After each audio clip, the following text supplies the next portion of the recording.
کوئی بات نہیں، باقی کی میں خود ہی لے لیتا ہوں۔ وہ تھوڑی سی گڈ لک میری تشنگی مزید بڑھا گئی ہے۔ ماہرو جو التمش کی خطرناک ارادے دیکھنے کھسکنے والی تھی، التمش اس کی چوری پکڑتا، اس واپس بیڈ پر گراتا، اس کے چہرے پر اپنی شدت اور محبت کے پھول کھلاتا چلا گیا تھا۔ فریال تمہاری شادی ہے اس ہفتے رائٹ؟ ماہر اسے آج پھر آفس آتا دیکھ سوالیہ نظروں سے ابرو اچکا کر بولی۔ ہاں ہے، سب سے پہلا کارڈ تمہیں ہی دیا میں نے۔ فریال اس کی بات میں چھپا طنز نہیں سمجھ پائی تھی۔ گدی میں اس لیے پوچھ رہی ہوں، تم نے صرف ایک بارات والے دن کی چھٹی لینی ہے کیا؟ اتنے دن کم رہ گئے اور تم روز منہ اٹھا کر آفس آ جاتی ہو۔ ماہر فریال کے انداز میں اپنی شادی کو لے کر کسی قسم کی کوئی ایکسائٹڈ نہیں دکھی تھی۔ ہر گزرتے دن کے ساتھ اس کا مزید چہرہ مرجھایا ہوا لگتا تھا۔ لے لوں گی چھٹیاں، ابھی کچھ دن باقی ہیں، ویسے بھی الیکشن قریب ہونے کی وجہ سے ورک لوڈ کافی بڑھ گیا ہے، ایسے میں مجھے اچھا نہیں لگتا ایک ساتھ اتنی چھٹیاں لے لوں۔ فریال تھکے تھکے انداز میں اس کے سامنے صوفے پر بیٹھتے بولی۔ ماہر کو اب اس کے حوالے سے تشویش ہونے لگی تھی۔ فریال یہاں دیکھو میری طرف، کیا پرابلم ہے؟ جنید کی امی نے پھر کچھ کہہ دیا ہے کیا، یا اس اداسی کی وجہ کوئی اور ہے؟ نہیں چچی نے بھلا کیا کہنا، جب سے رشتہ طے ہوا ہے وہ تو حیرت انگیز طور پر کچھ زیادہ ہی اچھی ہو گئی ہیں۔ میں بالکل ٹھیک ہوں، کچھ نہیں ہوا مجھے، مسلسل شادی کی تیاری مصروف رہنے کی وجہ سے تھک گئی ہوں، اس لیے تمہیں فیل ہوا ہوگا۔ فریال اس کی جانب سے نگاہیں چراتے بولی، ورنہ اس کا دل تو چاہتا اپنی بیسٹ فرینڈ کے مہربان کندھے پر سر رکھ کر دل کی ہر بات کہہ دے۔ فریال تم سیدھی طرح بتاؤ مجھے کیا مسئلہ ہے، تم جانتی ہو میں اتنی آسانی سے ٹلنے والی نہیں ہوں۔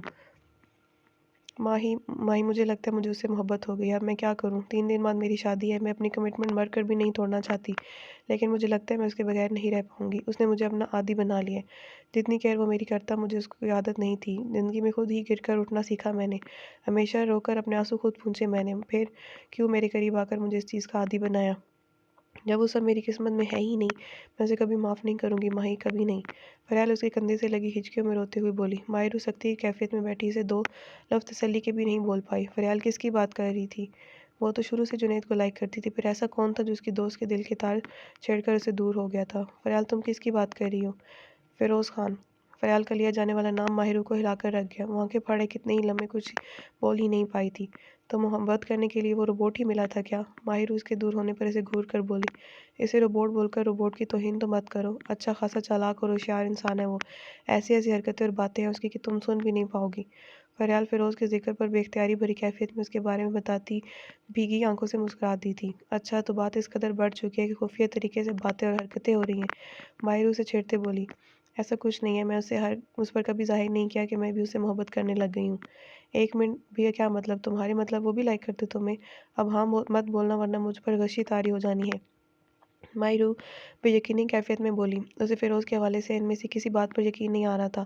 وہ روبوٹ احساسات اور جذبات بھی رکھتا تھا، اسے لگتا تھا وہ اس دنیا میں آئی صرف التمش کے حکم فالو کرنے۔ ماہی میں جھوٹ کیوں بولوں گی یار؟ فریال تب کر بولی۔ اچھا سوری فریال، اگر تم واقعی فیروز سے محبت کرنے لگی ہو تو ایک بار اپنے فیصلے پر نظر ثانی کر لو، فیروز ہے تو واقعی ایک جنٹل مین، میرے التمش کے ساتھ رہ رہا ہے، اچھا تو ہوگا ہی صحیح۔ ماہر سنجیدگی سے بولی تھی، جبکہ التمش کا ذکر کرتے اس کے ہونٹوں پر دل فریب مسکراہٹ بکھری ہوئی تھی۔ میں کچھ نہیں سمجھ پا رہی، میرا دل فیروز کی چاہت کر رہا ہے، مگر میں جنید کو کیسے انکار کر سکتی ہوں؟ اتنے سالوں کی کمٹمنٹ ہے ہماری، شادی کی ساری تیاریاں ہو چکی ہیں، کارڈز بڑھ چکے ہیں، اب میں کس صورت بیک آؤٹ نہیں کر سکتی۔ تم میری دوست ہو، ان سب باتوں سے ڈر رہی ہو، جانتی ہو میں اپنی محبت کی خاطر عین نکاح کے ٹائم بھاگ گئی، اور تمہارے پاس تو ابھی 3 دن ہے۔ سچی محبت زندگی میں ایک ہی بار ہی ملتی ہے، ایسے نہ ہو اپنے ہاتھوں سے گنوا کر ساری زندگی اس گلٹ میں گزارنی پڑے۔ میرا مشورہ ایک بار دوبارہ سوچ لو۔ ماہر اس مخلصانہ مشورہ سے نوازا تھا۔ فریال سر دونوں ہاتھوں میں گرائے بیٹھی گئی تھی، پتہ نہیں اس کی زندگی میں آنے والے موڑ اسے کس اور لے کر جانے والا تھا۔ معصورہ حویلی سے نکل گئی اور تم میں سے کسی کو پتہ بھی نہیں چلا۔ میں اچھے سے جانتا ہوں تم میں سے کسی نے اس کی مدد کی ہے، مگر بہت غلط کیا تم لوگوں نے، میں اور معصورہ، اسے تو میں زندگی بھر معاف نہیں کروں گا۔ اور میری بیٹی کہلانے زہیب گیلانی کو جیسے ہی معصورہ کے سید حویلی جانے کا پتہ چلا تھا، ان کا غصے سے برا حال تھا۔ اس وقت بھی گھر کے سب لوگوں کو جمع کیے وہ غصے سے چلا رہے تھے۔ بس سائیں بہت ہوا، اب مزید میں اپنی بیٹی کے بارے میں کچھ نہیں سنوں گی۔ زہیب گیلانی غصے میں مزید بھی بولے جا رہے تھے جب کبریٰ بیگم نے اپنی جگہ سے کھڑے ہوتے انہیں وہیں ٹوک دیا تھا۔ سب نے حیرت اور بے یقینی سے ان کی جانب دیکھا تھا۔ جو عورت ہمیشہ اپنے شوہر کی ہر غلط بات پر سر جھکاتی آئی تھی اور زیادتی برداشت کرتی آئی تھی، آج اپنی بیٹی کے حوالے سے غلط الفاظ نہیں سن پائی تھی۔ میری بیٹی نے کوئی غلطی نہیں کی، آپ نے ہمیشہ اسے بیٹی نہیں کھلونے کی طرح استعمال کیا۔ جب دل چاہا اسے اس رسم کی بھین چڑھانے کا فیصلہ کر دیا۔ جب اپنی بیٹی کی غلطی چھپانے کی بات آئی اسے ونی میں اپنے دشمنوں کے ہاتھ سونپ دیا۔ میں تب بھی کچھ نہیں بولی، اپنے مفاد کی خاطر اس کے شوہر کو مروانے کی کوشش کی، اور اب جب وہ اپنے شوہر کے ساتھ ہنسی خوشی زندگی گزارنا چاہتی ہے تو تب بھی صرف خاندان کی ساری جائیداد اور سربراہی اپنے نام رکھنے کی خاطر اسے واپس اسی رسم کی بھین چڑھانے چلے جاتے۔ وہ کسی بے جان شے کی طرح آپ کے ہر ناجائز فیصلے پر سر جھکاتی آئی، اور آج اگر اس نے اپنی خوشی کو دیکھتے کوئی فیصلہ لیا تو وہ دنیا کی سب سے بڑی نافرمان بیٹی کہلا دی گئی۔ میری بیٹی کے بارے میں کچھ کہنے سے پہلے ذرا خود پر نگاہ ڈال کر دیکھیں۔ اپنے بیٹی کی ہر ناجائز حرکت پر پردہ ڈالتے کب تک ان سب باتوں کے ازالے طور پر اپنی بیٹی کو قربان کرتے رہیں گے؟ اللہ کا لاکھ لاکھ شکر ہے کہ اس نے میری بیٹی کے نصیب میں ذاکوان ربانی جیسا اچھا انسان لکھا ہے، ورنہ میں اس کے ساتھ کی گئی زیادتی کے لیے آپ کو کبھی معاف نہ کرتی۔ کبرا بیگم آج زندگی میں پہلی بار شوہر کے سامنے بولی تھی، اور زہیب گیلانی کو کچھ بولنے کے قابل ہی نہیں چھوڑا تھا۔ وہ جو ان کے اس طرح اپنی بات ٹوکے جانے پر غصے سے انہیں دیکھ رہے تھے، ان کی بات پوری سننے اور سمجھنے کے بعد زہیب گیلانی سر اٹھانے کے قابل نہیں رہے تھے۔ ہمیشہ خود کو معاشرے کے سامنے معزز انسان کہلانے والے آج بیوی کے آئینہ دکھانے جانے پر کچھ کہنے کے قابل ہی نہیں رہے۔ خواتین تو پہلے ہی کبرا بیگم کی بات سے متفق تھیں، مگر آج بہت سے مرد حضرات کی بھی آنکھیں کھل گئی تھیں۔ کبرا بیگم اپنی بات کہہ کر جا چکی تھی۔ زہیب گیلانی بھی خاموشی سے وہاں سے نکل گئے تھے۔ ہمیشہ اپنی انا کو سر بلند رکھنے والے اندر سے کھوکھلے مردوں پر اس ایک عورت کے الفاظ بھی کافی بھاری پڑے تھے۔ زہیب گیلانی اور سجاد گیلانی کا دل جیسے کسی بڑے بوجھ تلے دب گیا تھا۔ جو سزا وہ اپنی بیٹی کو دینا چاہ رہے تھے، سالوں پہلے وہ اپنی اکلوتی بہن کو اس کی بھین چڑھا چکے تھے، جس کی تکلیف کا اندازہ انہیں آج ہو رہا تھا۔ ماہرو، بیٹا میرے پاس آ جاؤ۔ ماہرو آفس میں تھی جب زاہدہ بیگم کی کال موصول ہوئی تھی۔ ان کی بھیگی کمزور سی آواز اسے پریشان کر گئی تھی۔ ماما کیا ہوا؟ آپ کی طبیعت ٹھیک ہے؟ میں بھی آ رہی ہوں۔ ماہرو چاہے ان سے جتنی بھی ناراض اور بدگمان رہتی مگر وہ ان سے خون کا رشتہ تھا، اس کا سگے ماں باپ تھے وہ، ان کی تکلیف پر اس کا دل تڑپ اٹھتا تھا۔ ماما کہاں ہیں آپ؟ ماہرو نے پکارتی آگے بڑھی تھی جب اچانک لائٹ آن ہونے پر اس نے اوپر سے پھولوں کی برسات شروع ہوئی تھی۔ ماہرو نے حیرت سے سامنے کا منظر دیکھا جہاں زاہدہ بیگم اور یوسف صاحب ایک ساتھ کھڑے اسے دیکھ رہے تھے۔ ان سے کچھ فاصلے پر التمش کھڑا، پورا ڈرائنگ روم اس کے اور ماہر کی تصویروں سے سجا ہوا تھا، اور درمیان میں پڑے ٹیبل پر کیک رکھا گیا تھا۔ اسے کریم اور ماہر کا چاکلیٹ کیک پسند تھا۔ وہ ہمیشہ اپنے برتھ ڈے پر ہاف چاکلیٹ اور ہاف کریم کیک ہی لاتے تھے۔ آج بھی ان کی اسی یاد کو تازہ کیا گیا تھا۔ ماما، پاپا، آپ لوگ؟ ماہرو نے حیرانی بھری نظروں سے ان کی جانب دیکھا تھا۔ اسے تو یہی لگا تھا کہ وہ طلاق لے چکی ہے، مگر انہیں ایک ساتھ دیکھ کے اس کا چہرہ کھل اٹھا تھا۔ ماہرو حیرت زدہ سی قریب آئی تھی جب انہوں نے اسے بتایا کہ وہ لوگ علیحدگی کا فیصلہ ترک کر چکے ہیں۔ پچھلی عمر میں ہی صحیح، مگر انہیں اس بات کا احساس ہو گیا تھا کہ انہوں نے اپنی اولاد کے ساتھ اور اپنے ساتھ بھی بہت غلط کیا۔ ماہر کو تو وہ واپس نہیں لا سکتے، مگر ماہرو سے کی گئی ہر کوتاہی کا ازالہ کرنے کی کوشش کر سکتے تھے۔ ماہرو نے انہیں مزید شرمندہ نہیں کیا۔ ماہر کو یاد کرتی روتی زاہدہ بیگم گلے سے لگا گئی تھیں۔ یوسف صاحب نے بھی آگے بڑھ کر اسے گلے لگایا تھا۔ یہ سین کچھ زیادہ ہی ایموشنل ہو رہا ہے، میرے خیال میں اب کیک کاٹ لینا چاہیے۔ التمش اپنی بیوی کو ایک بار پھر آنسو بہاتے دیکھ ٹوک گیا تھا۔ ماہرو نے اس کی جانب دیکھا جب یوسف صاحب نے ماہرو کو بتایا کہ وہ دونوں ہی اپنی جگہ پشیمان تھے، مگر اپنی ایگو ختم کرنے کے لیے کوئی بھی تیار نہیں تھا۔ ماہرو نے التمش کے سامنے کبھی ظاہر نہیں کیا تھا، مگر وہ اس کی اداسی نوٹ کر جاتا تھا۔ ماہرو کے اندر وہ کوئی ادھورا پن نہیں رہنے دینا چاہتا تھا۔ اسی نے ہی زاہدہ بیگم اور یوسف صاحب سے اپنی بیٹی کی خاطر یہ بیجا آنا ختم کرنے کی ریکویسٹ کی تھی۔ وہ دونوں تو پہلے ہی پگھل چکے تھے۔ التمش کے سمجھانے رہا سا کام بھی کر دیا تھا۔ ماہرو نے ساری بات سن کر تشکر بھری نظروں سے التمش کی جانب دیکھا تھا۔ التمش نے اشارے سے اسے آنسو صاف کرنے کا کہا تھا۔ ماہرو نفی میں سر ہلاتی کھلکھلائی تھی۔ اس کے چہرے پر بکھرے دھنک کے رنگ دیکھ محوت ہوا تھا۔ التمش کو محسوس ہو رہا تھا ہر گزرتے دن کے ساتھ وہ اس لڑکی کا مزید اسیر ہو رہا ہے۔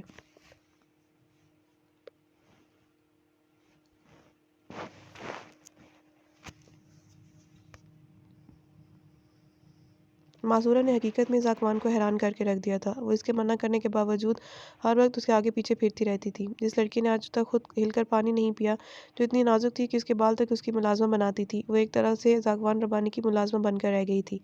ذاکوان کے بار بار ٹوکنے کے باوجود وہ اس کے چھوٹے سے چھوٹا کام اپنے ہاتھوں سے کرتی تھی۔ ذاکوان چاہ کر بھی اسے اگنور نہیں کر پا رہا تھا۔ جس طرح معصورہ اس کو اپنی محبت کا یقین دلانے کی کوشش کر رہی تھی، ذاکوان چاہنے کے باوجود اس کی محبت پر شک نہیں کر پا رہا تھا۔ اس کا غصہ ابھی بھی معصورہ پر ہنوز تھا، مگر وہ اسے نفرت نہیں کر پایا تھا، نہ ہی وہ ایسا کچھ چاہتا تھا۔ ذاکوان کا زخم اب بالکل ٹھیک ہو چکا تھا، اس کی بینڈیج اتر چکی تھی، وہ اب اپنی پہلی والی روٹین پر واپس آ چکا تھا، جس کا معصورہ کو یہ نقصان ہوا تھا کہ اب وہ روم میں کم کم ہی آنے لگا تھا۔ یہی بات معصورہ کے لیے پریشانی کا باعث تھی۔ حلیمہ بیگم اور حسنہ بیگم کے علاوہ باقی گھر والوں کا رویہ اس کے ساتھ برا نہیں تھا تو اچھا بھی نہیں تھا۔ اسے ایسے اگنور کیا جاتا تھا جیسے وہ اس گھر کا فرد ہی نہ ہو۔ اس کا دل اس سب پر بہت دکھتا تھا، مگر معصورہ ہر بات بہت صبر سے برداشت کر رہی تھی۔ یہ سب اس کا اپنا کیا دھرا تھا، بھگتنا تو پھر اسی کو تھا۔ آج بھی کچن میں ملازمین کے ساتھ نرمین اس سے بہت بری طریقے سے پیش آئی تھی۔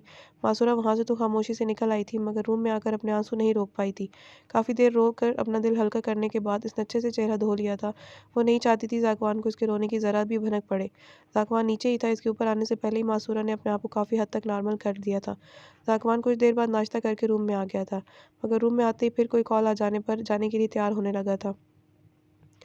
معصورہ نے اس کے لیے اپنی پسند کا کریم کلر کا سوٹ نکالتے اس کی جانب بڑھایا تھا۔ اسی لمحے ذاکوان کی نظر معصورہ کے چہرے پر پڑی تھی۔ ایک ہی نظر میں وہ اندازہ لگا گیا تھا کہ معصورہ روئی ہے، جو بات ناراض ہونے کے باوجود اس کے دل پر گراں گزری تھی۔ فون پر بات کرتے مصروف سے انداز میں معصورہ کے چہرے پر ایک بھرپور نظر ڈالتے وہ کپڑے تھامتے واش روم کی جانب بڑھ گیا تھا۔ وہ ہمیشہ اس کے نکالے ہوئے کپڑے چھوڑ کر کوئی اور ڈریس نکال کر پہنتا تھا۔ آج پہلی بار اس نے معصورہ کا دیا ڈریس لے لیا تھا، جو بات معصورہ کے لیے کافی خوشی کا باعث تھی۔ ذاکوان نک سے تیار واش روم سے نکلا تھا جب معصورہ اس کے لیے سیاہ کوٹ لیے تیار کھڑی تھی۔ ذاکوان خاموشی سے اس کے قریب آن کھڑا ہوا تھا، اس کی گہری سیاہ نگاہیں معصورہ کے چہرے پر ٹکی ہوئی تھیں۔ معصورہ اب ہر وقت نک سے تیار ذاکوان کے دل پر بجلیاں گرانے کا کام کیے رکھتی تھی۔ اس وقت بھی وہ میرون نیٹ کی لانگ شرٹ اور کیپری میں ہم رنگ دوپٹہ اوڑھے پاکیزگی کی مورت معلوم ہو رہی تھی۔ سیاہ بال جوڑے میں ہی قید کر رکھے تھے، جن سے کچھ شریر لٹیں اس کے سرخیاں چھلکاتے چہرے سے چھیڑخانیاں کر رہی تھیں۔ ابھی کچھ دیر پہلے ہی چہرہ دھو کر اس نے کپڑوں کی مہرون لپسٹک لگائی تھی۔ ذاکوان کے لیے اپنی ناراضگی برقرار رکھنا بہت مشکل ہوا تھا۔ تم روئی کیوں ہو؟ ذاکوان اس کے دلکشی بکھیرتے سراپے کو سر سے پیر تک دیکھتا سنجیدگی سے گویا ہوا تھا۔ نہیں تو ہم کیوں روئیں گے بھلا؟ معصورہ نے نظریں چراتے صاف جھوٹ بولا تھا اور آگے بڑھ کر اسے کوٹ پہنانا چاہا تھا، جسے ذاکوان ربانی اس کے ہاتھ سے کھینچتا بیڈ پر اچھال گیا تھا اور معصورہ کی نازک کمر میں بازو حمائل کرتے ایک جھٹکے سے اسے اپنے قریب کیا تھا۔ معصورہ سیدھی اس کے مضبوط چوڑے سینے کا حصہ بنی تھی۔ اس کے خطرناک تیور دیکھ معصورہ نے درزیدہ نظروں سے اس کی جانب دیکھا تھا۔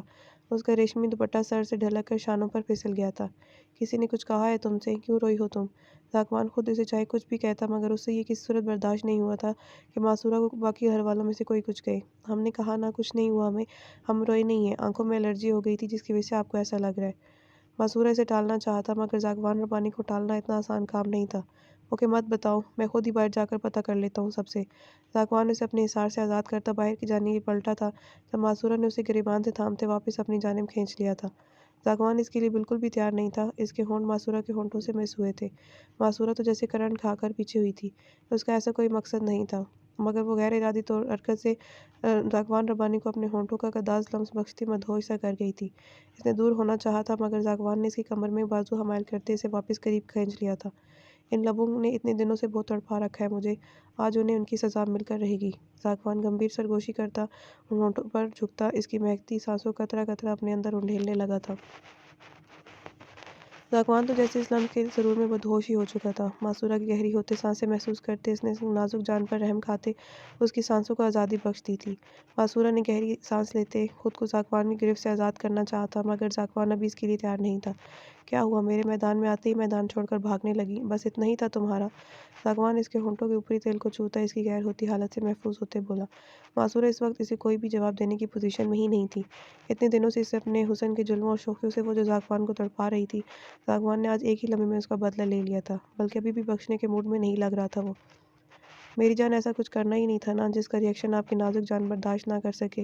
ذاکوان نے ہاتھ بڑھا کر معصورہ کا کیچر اتار دیا تھا، جس کے بعد اس کے سلکی بالوں کی آبشار نے اس کی سرائی دار نازک گردن کے گرد گھیرا کرنے میں لمحہ نہیں لگایا تھا۔ ان گھریلی زلفوں کی مہکتی خوشبو ذاکوان کے حواسوں پر بری طرح اثر انداز ہوئی تھی۔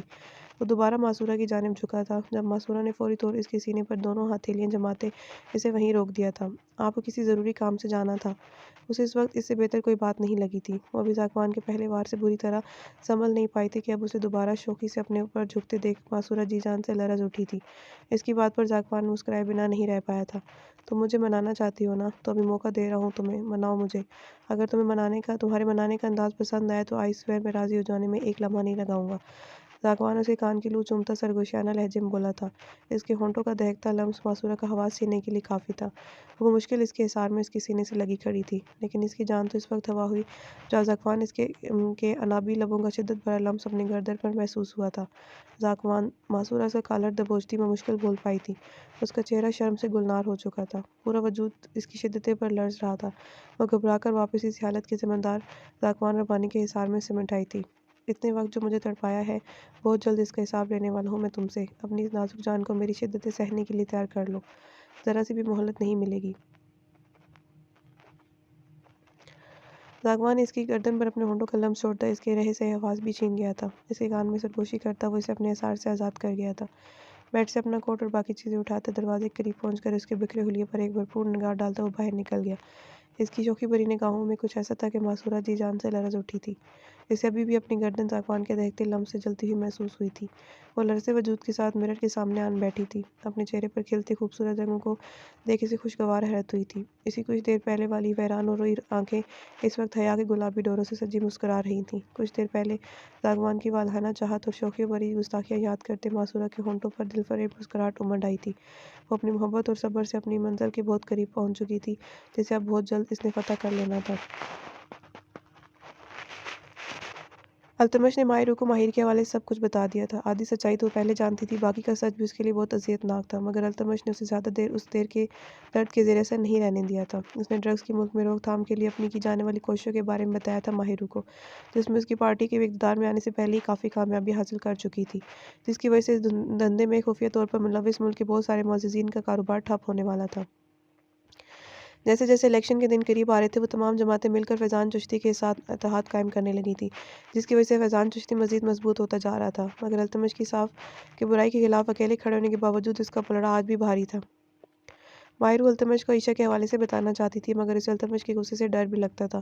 اس وقت بھی وہ التمش کو باہر جانے کے لیے تیار ہوتا دیکھ رہی تھی، اپنے اندر ہمت مجتمع کرتے وہ آگے بڑھی تھی۔ میری جان، اگر کوئی بات کرنی تو سیدھی طرح کہو نا، اتنا تردد کر کے خود کو کیوں تھکا رہی ہو؟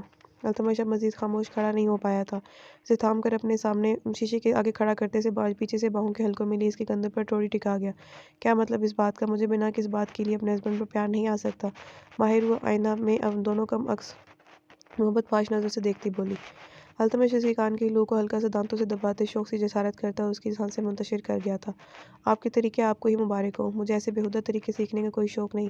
ماہر اس کے طریقے سوچ کر ہی لال ہوئی تھی۔ التمش اس کا خفت سے سرخ پڑتا چہرہ دیکھ کھل کر مسکرا دیا تھا۔ مجھے آپ کو کچھ بتانا تھا۔ ہاں بولو، میں سن رہا ہوں۔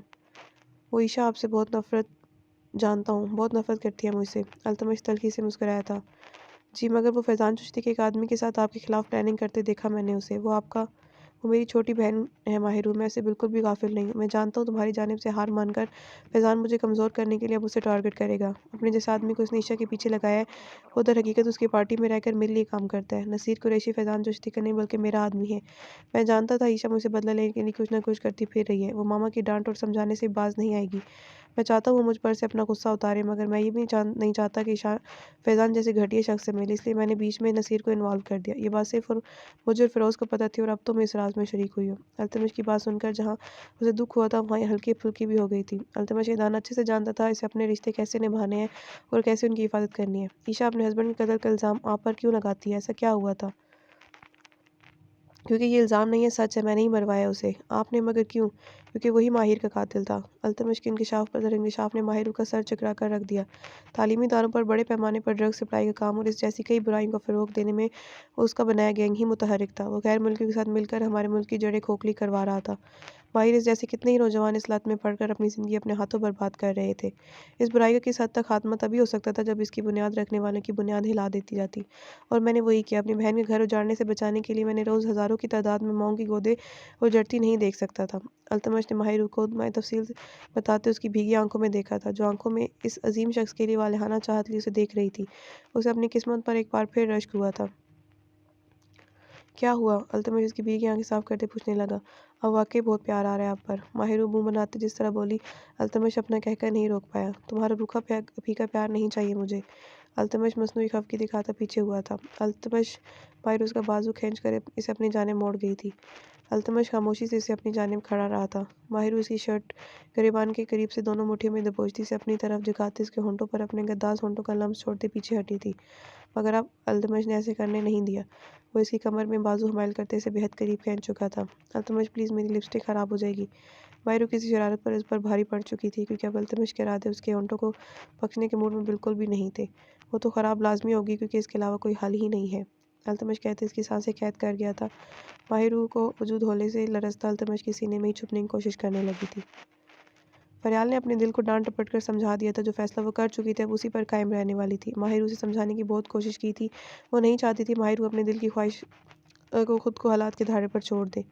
فیروز کا ایک دم لاتعلقی اختیار کرنا فریال کو اس پر شدید غصہ دلا گیا تھا۔ جس شخص کو اس کی پرواہ تھی ہی نہیں، وہ بھلا اس کے لیے اپنی شادی کیوں ختم کرتی، مگر وہ اپنے اندر کا غصہ نکالنے آج التمش کے بنگلے پر پہنچ چکی تھی، جہاں وہ التمش کے ساتھ فیروز کو بھی انوائٹ کرنا چاہتی تھی، اور قسمت سے دونوں ایک ساتھ ہی ڈرائنگ روم میں بیٹھے مل گئے تھے۔ وہ کسی پارٹی ممبر کی بات کر رہے تھے، اسے دیکھ خاموش ہوتے دونوں اس کی جانب متوجہ ہوئے۔ التمش ماہرو کی وجہ سے فریال کو بہت اچھے سے بلاتا تھا۔ اسے ماہرو سے پتہ چلا تھا کہ فریال نے ہمیشہ اس کا خیال رکھا تھا، اس کی تکلیف میں اس کا سہارا بنی تھی۔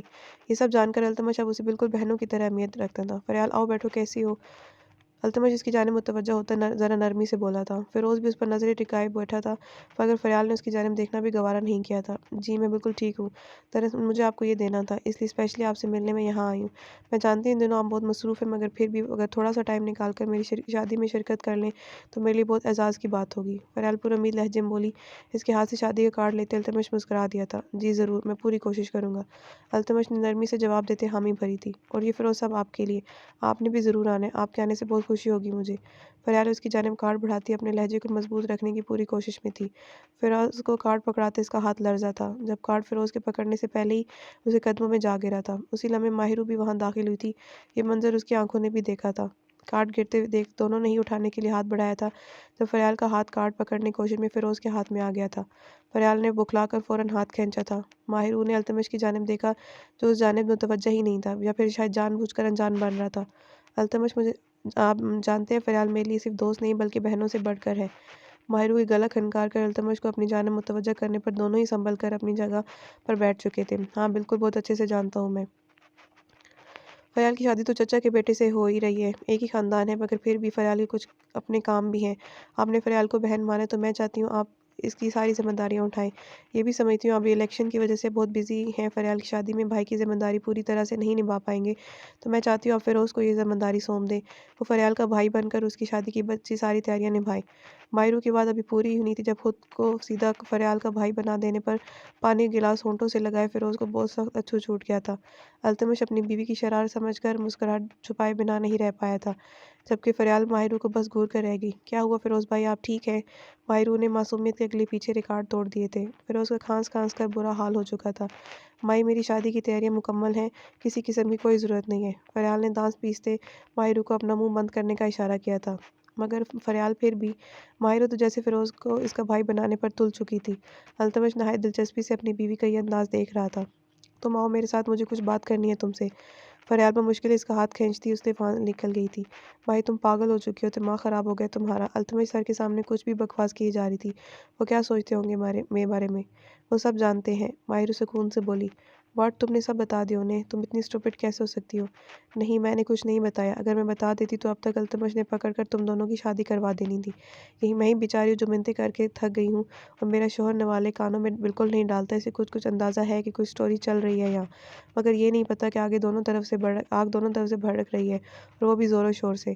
ماہرو نے تفصیل سے بتاتے اسے گھڑکا تھا۔ فریال بوجھل سانس ہوا میں خارج کرتی خاموش ہی رہی تھی۔ اس کے لیے اب یہ باتیں بے معنی تھیں۔ وہ فیروز کا خیال دل و دماغ سے نکال کر پوری ایمانداری سے جنید کی زندگی میں شامل ہونا چاہتی تھی، مگر بہت کوشش کے باوجود ایسا کرنے میں ناکام ہو رہی تھی۔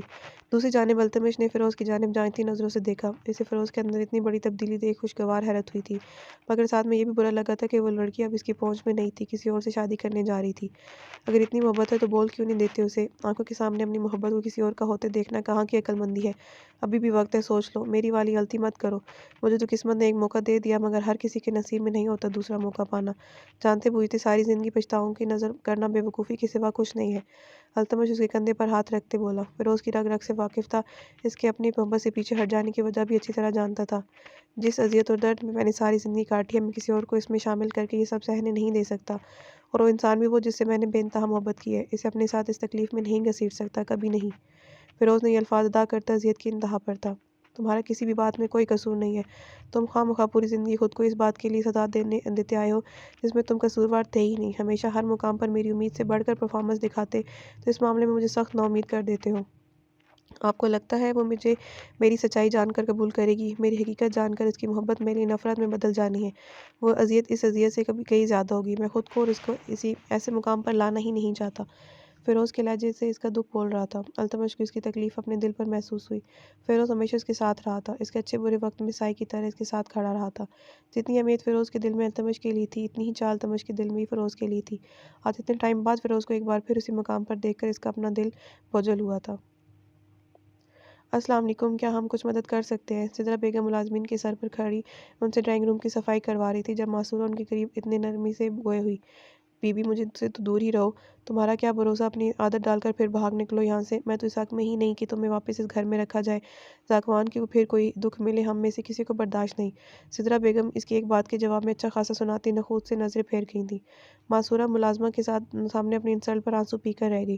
وہ خاموشی سے واپس پلٹی تھی جب اس کی نگاہ سامنے کھڑے ذاکوان اور ان کے ساتھ کھڑی حسنہ بیگم پر پڑی۔ ذاکوان بھی سدرا بیگم کی بات سن چکا تھا، اس کے بھرمی لیے تاثرات سے معصورہ یہ اخذ کر چکی تھی۔ آپ میرے لیے بہت قابل عزت ہیں تائی جان، میں بہت عزت کرتا ہوں آپ کی، اور آپ سے بھی ویسی عزت اپنی بیوی کے لیے چاہتا ہوں۔ اس کی توہین ہوتی میں کسی صورت برداشت نہیں کر سکتا۔ اور ایک اور بات میں آپ سب کو ذہن نشین کروا دوں۔ ذاکوان وہاں داخل ہوتی ویلی کی باقی خواتین اور ارد گرد کھڑی ملازمین پر ایک سرسری نگاہ ڈالتا، معصورہ کے قریب آتے اسے گرد بازو پھیلاتے اسے اپنے اثار میں لے گیا تھا۔ معصورہ مجھے چھوڑ کر اسی لیے گئی کیونکہ میں نے اسے دھوکہ دیا تھا، اسے فہیم کے حوالے سے سچائی نہیں بتائی تھی۔ اس کا ناراض ہونا اور مجھے چھوڑ کر جانا اسی کا رد عمل تھا۔ لیکن اس سے بھی اچھی بات معصورہ کی یہ ہے کہ اپنی غلطی کا احساس ہوتے ہی وہ واپس میرے پاس لوٹ آئی۔ میں اپنی بیوی کو دل سے معاف کر چکا ہوں، اور آپ سب سے بھی یہی چاہتا ہوں کہ آپ بھی اسے وہی مقام اور عزت دیں جس کی وہ حقدار ہے۔ ذاکوان اپنی بات کہتا معصورہ کا ہاتھ تھامے اپنے روم کی جانب بڑھ گیا تھا۔ سدرا یہ سب کیا تھا؟ وہ بچی اتنے دنوں سے ہم سب کے درمیان گھلنے ملنے کی کوشش کر رہی ہے، ہمارے گلے شکوے ختم کرنے کے لیے کتنی کوششیں کر رہی ہے، اور تم نے پھر اسے واپس پہلے والے مقام پر لے جا کر پٹکتے وہی تلخ باتیں دہرا دی۔ فیروز کا تعلق ایک مڈل کلاس گھرانے سے تھا۔ اس کی ماں رافعہ بی بی ایک سفید پوش گھرانے کی کافی نیک و پردہ اور لڑکی تھی، مسلمان مشرقی گھرانے کی وہ لڑکی جس کے لیے اس کے ماں باپ کا کہا حرف آخر ہوتا تھا، باپ کی عزت کے آگے سر کٹوا دینے والی بیٹی، جس کو اس کی ماں نے ہر حال میں صبر و شکر کرنا سکھایا تھا۔ اس کی ماں نے یہی سکھایا تھا کہ اسے چاہے کچھ بھی ہو جائے بس اپنا ہر معاملہ اللہ پر چھوڑ دینا۔ رافعہ ہمیشہ سے اپنی ماں کی ہر نصیحت پلو سے باندھتی آئی تھی۔ بہت سی برائیوں کے ساتھ وہ ہمارے معاشرے کی ایک بستی یہ بھی تھی کہ جو شخص جتنے درگزر سے کام لیتا تھا اسے اتنا ہی رگیدا جاتا تھا، جو جتنا دیتا تھا اسے اتنا دبایا جاتا تھا۔ اور ہمارے ملک کے ترقی یافتہ معاشرے میں بھی کچھ گھرانے، کچھ مائیں ایسی بھی تھیں جو آج بھی اپنی بیٹی کو خود اعتماد بنانے کے بجائے اسے معاشرے کے حوالے سے ان پر اتنا دباؤ ڈال دیتی تھیں۔ رافعہ کا شمار بھی ایسی ہی لڑکیوں میں ہوتا تھا۔ بچپن سے اس نے اپنے دل کی ہر خواہش دل میں ہی دبا کر رکھی تھی کہ کہیں کسی کو اس کی یہ خواہش جان کر برا نہ لگے، کوئی اس پر اعتراض نہ اٹھائے، مگر اس معاملے میں بھی وہ سیاہ قسمت ہی نکلی۔ اس کے ماں باپ نے اپنی استطاعت کے مطابق اسے اچھا خاصا جہیز بنا کر دیا، مگر اس کے سسرال والے اس معمولی جہیز پر بالکل بھی خوش نہیں تھے، جس حوالے سے تانے اس ساری زندگی کے لیے برداشت کرنے پڑے تھے۔ اس کا شوہر، جس کے بارے میں شادی سے پہلے یہی کہا گیا تھا کہ وہ پرائیویٹ ملازم ہے اور اچھا خاصا کما لیتا ہے، مگر یہ بھی جھوٹ نکلا۔ بیوی اور مفت کی ملازمہ ملنے کے بعد وہ فرضی نوکری چھوڑ کر گھر بیٹھ گیا، اور کچھ مہینوں بعد رافعہ پر ایک انکشاف یہ ہوا کہ اس کا شوہر ایک جواہری تھا۔ کبھی رقم جیت آتا تو گھر میں وارے نیارے ہوتے اور کبھی محبت فاقوں پر آ جاتی، مگر رافعہ نے اپنی ماں کی گئی نصیحت پر عمل کرتے کبھی ماں باپ کو خود پر بیتی کسی اذیت کے بارے نہیں بتایا تھا۔ انہی دنوں میں ایک سیاہ دن رافعہ کی زندگی کا وہ تھا جب اس کا شوہر جوئے میں اور کچھ نہ ہونے کی وجہ سے اسے ہار آیا تھا اور کسی نامحرم کے ساتھ اسے رات گزارنے کا کہا تھا۔ رافعہ اپنے شوہر کے منہ سے یہ بات سنتے جیتی جی مر گئی تھی۔ وہ اس کے پیروں میں گرتی اتنے بڑے گناہ سے باز رکھنے کی کوشش کرتی رہی تھی، مگر اس کے شوہر کو اپنی زندگی بچانے کی خاطر اپنی بیوی کا سودا کرنا زیادہ مناسب لگا تھا۔ رافعہ روتی پیٹتی رہ گئی تھی۔ اس نے اس گناہ سے بچنے کے لیے اپنی جان دینے کی کوشش بھی کی تھی، مگر قسمت نے یہاں بھی اس کا ساتھ نہیں دیا تھا اور اس کا شوہر نشے میں دھت اسے کسی غیر مرد کے دروازے پر پھینک آیا تھا۔ ناول جاری ہے۔